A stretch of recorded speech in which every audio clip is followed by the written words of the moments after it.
예, 안녕하십니까. 장달령 변호사입니다.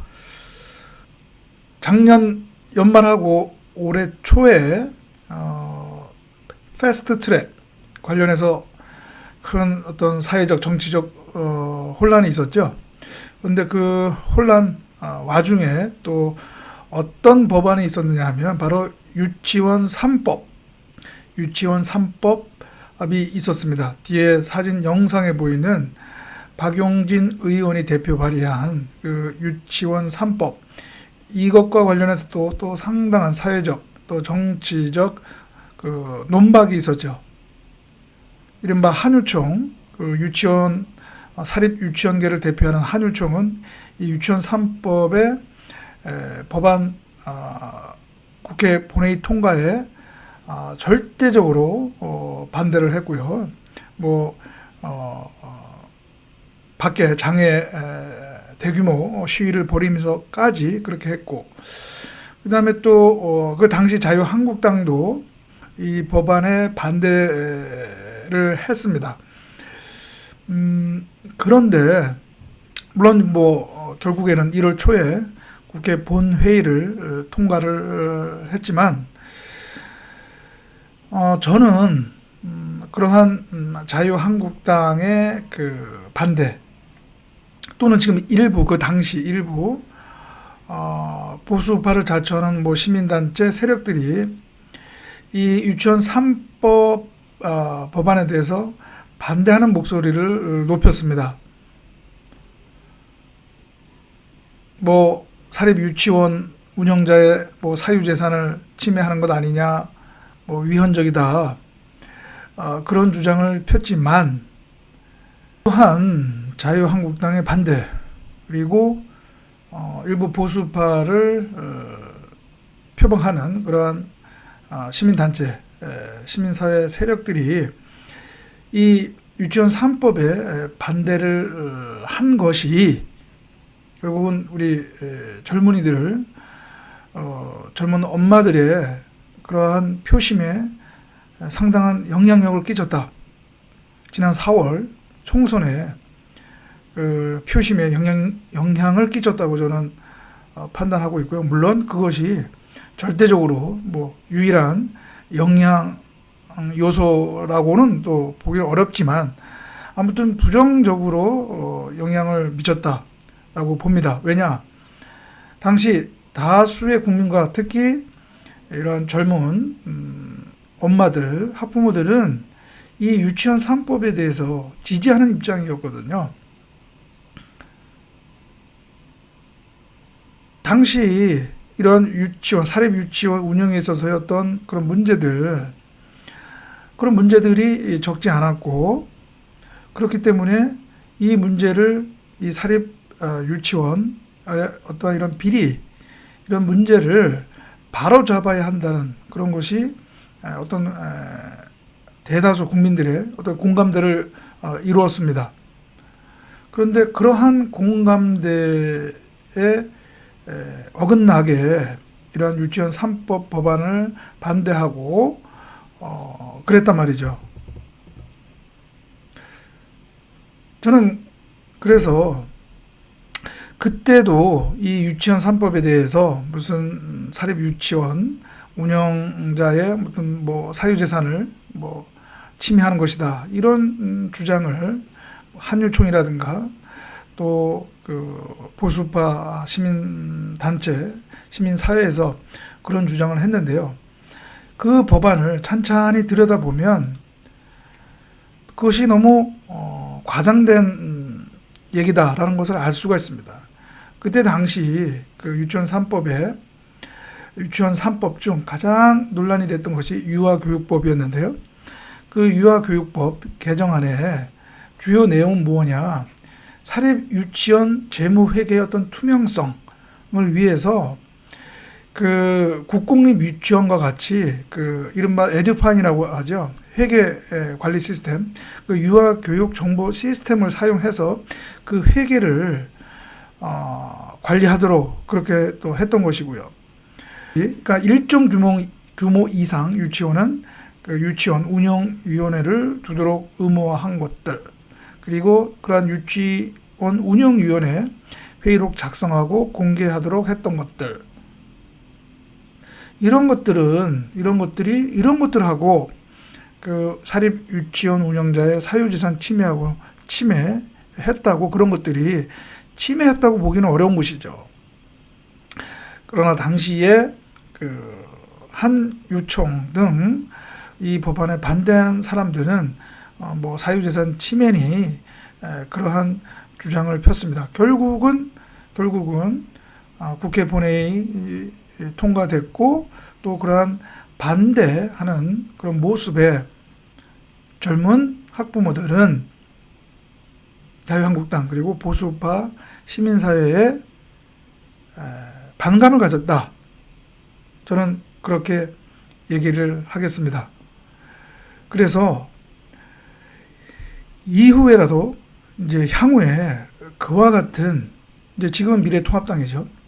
미래통합당이나 시민사회, 우리 보수파를 표방하는 시민사회, 시민단체는 그러한 시행착오, 그러한 잘못을 되풀이하여서는 안 된다라고 저는 얘기하고 싶습니다.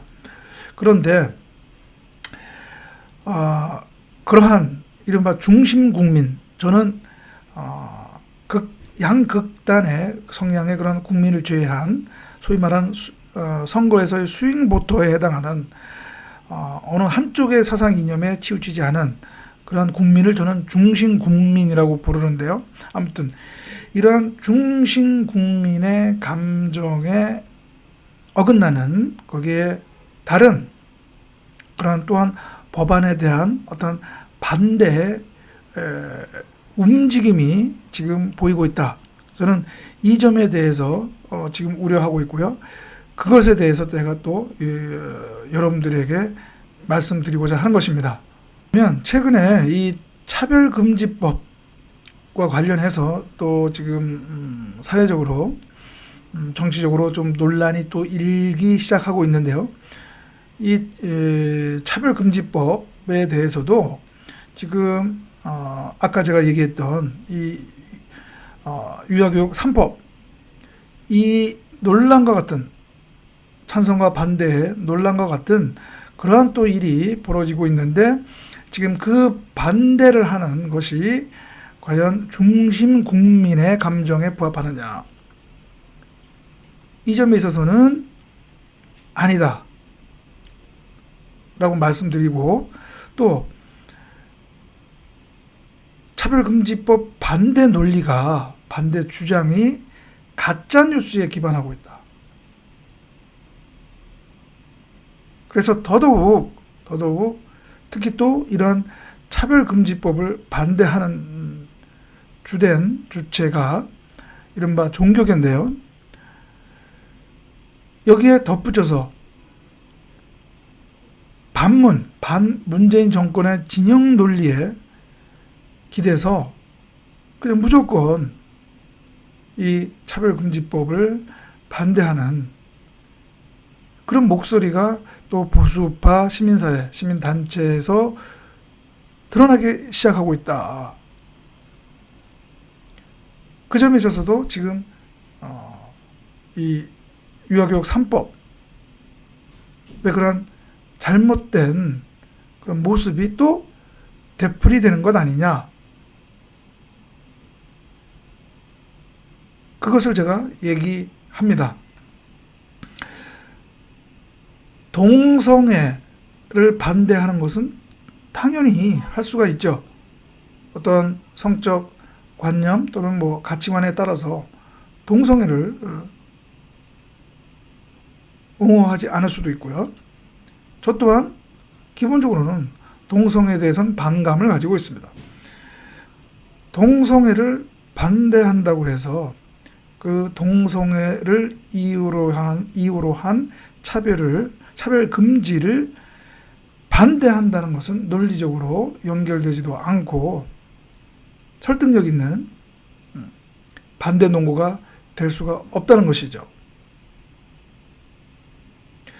그런데 지금 이 차별금지법에 대해서 반대하는 일부에서는 가짜 뉴스, 즉 이 차별금지법의 내용이 아닌 이 차별금지법 안에 들어있지 않은 그런 잘못된 그 뉴스를 주장하면서 그래서 이 차별금지법을 반대한다. 이 차별금지법 국회 통과를 막아야 한다라고 주장하고 있다는 것이죠. 그것은 분명히 잘못된 것이고요.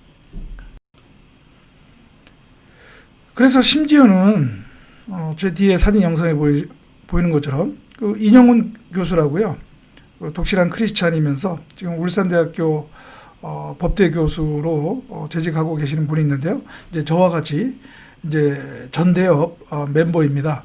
여기서 전대협이라고 하는 것은 전국 대머리 협회의 그 줄임말이죠. 예. 그래서 전대협 멤버이신데요.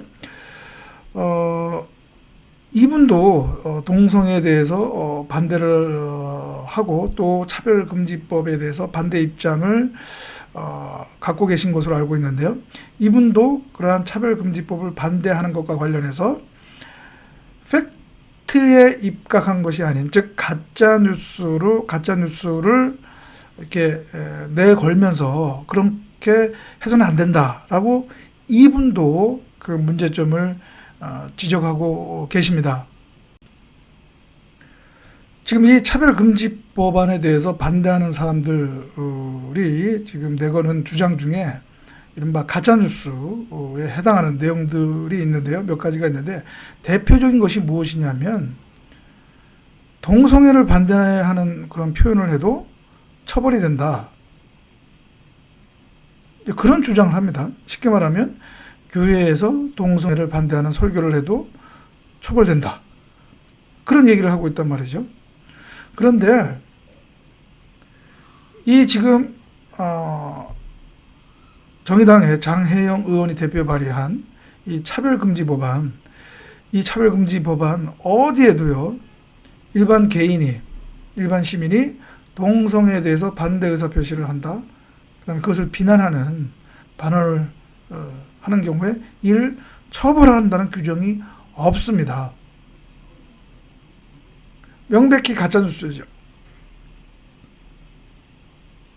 이 법안은 기본적으로 국가 또는 공공기관 또는 뭐 금융 서비스 업자 또는 사용자, 어떤 기업에 있어서 어떤 사용자들에 대해서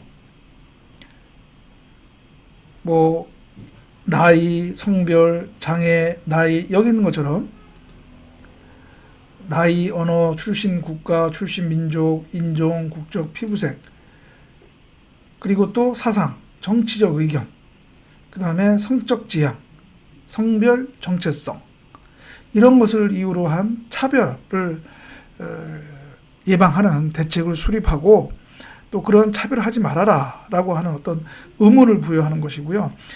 의무를 부여하는 것이지 일반 개인에게 이러한 동성애에 대해서 반대되는 의사를 표시하지 말아라 라고 하는 것이 아닙니다.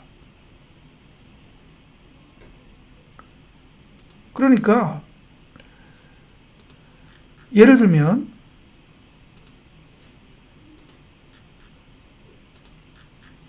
제 하나 더 예를 들겠습니다. 제 30조를 보면 어떤 내용이 있느냐, 여기 있죠.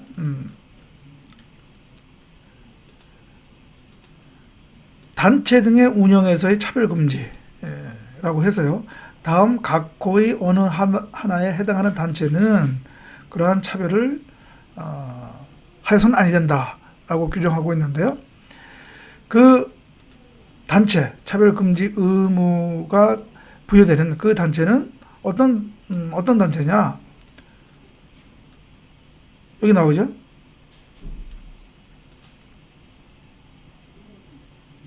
법인세법 시행령에 따라 지정기부금 단체 등으로 지정된 단체, 그 다음에 비영리민간단체 지역법에 따른 비영리민간단체, 사회적 협동조합, 정당, 그 다음에 그 밖에 국가기관 또는 지방자치단체의 출연, 보조를 받는 등 공공성이 인정되는 단체. 이것을 제외한 이른바 다른 단체 또는 일반 개인은 얼마든지 동성애에 대해서 반대되는 입장을 밝힐 수 있고요. 심지어는 이 법안에 따르면 동성애를 이유로 차별할 수도 있는 것입니다. 그런데 이 차별금지법안에 대해서 반대하는 사람들은 모두 다 처벌되는 것처럼 그렇게 지금 주장을 하고 있죠. 그 다음에 이러한 차별을 하면 뭐 처벌이 된다라고 주장을 하고 있는데요. 이 법안 어디에도 그런 조항은 없고요. 여기서 이 법안에서 처벌이 되는 경우란 어떤 경우냐? 제가 또 직접 그 규정을 보여드리겠습니다. 자, 55조 벌칙 규정입니다. 사용자 등이 제55조를 위반하여 불이익 조치를 한 경우에는 1년 이하의 징역 또는 1천만 원 이하의 벌금에 처한다.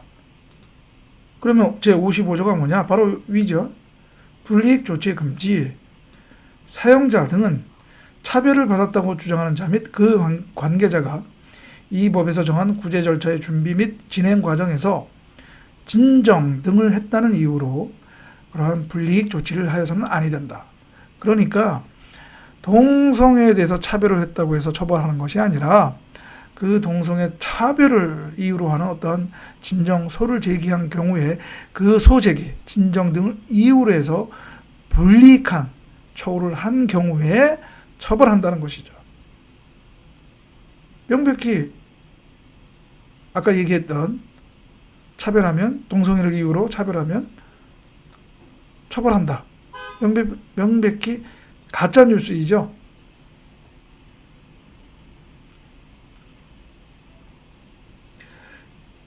이렇게 명백히 가짜뉴스인 그러한 것들을 주장하면서 차별금지 법안에 대해서 반대를 한다면 그것은 오히려 역효과가 날 수가 있다. 그것을 반대하는 사람들에게.